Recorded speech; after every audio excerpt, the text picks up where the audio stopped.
we shall reflect on the life of St Francis of Paola.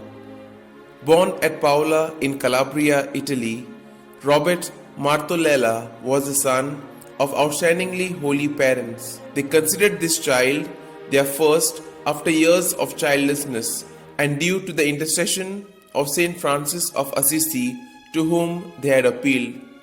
And when the saint also obtained for them the healing of their young infant's eye, they vowed that he would don this little habit, that is, spend an entire year in a Franciscan monastery in accordance with medieval practice.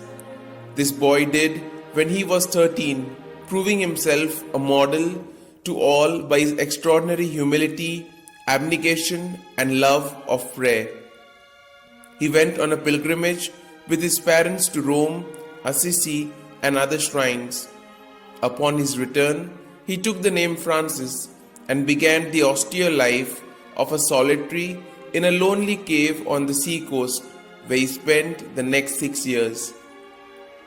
In the year 1435, he was joined there by 2 companions who wished to live as anchorites, and so a chapel and 3 cells were constructed, which formed the nucleus of the Order of the Hermits of St. Francis, later known as the Minims, the least in the house of God.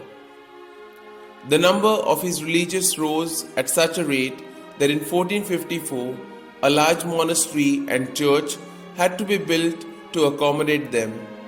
This was done with the enthusiastic cooperation and devotion of both common people and nobles, who personally carried the building materials to the site. Francis also obtained numerous miracles through his prayers and was known to have the gift of prophecy and that of reading consciences. His success in converting hardened sinners was matched by his ability to avert a plague by miraculous cures of physical diseases and the raising of several dead people to life.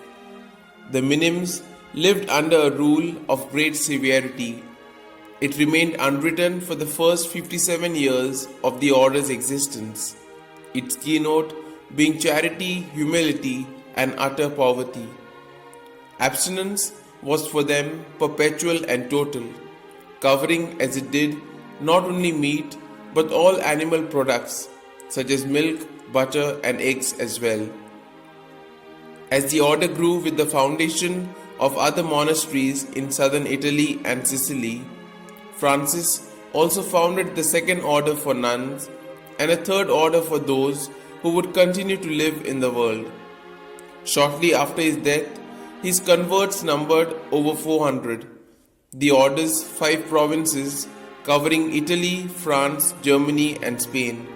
Francis was also subject to a certain amount of persecution for not being a respecter of persons, as he was outspoken in reproving the King of Naples for his evil ways.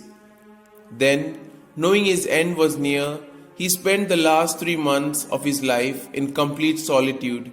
Finally, on Palm Sunday in the year 1507, Francis took gravely ill.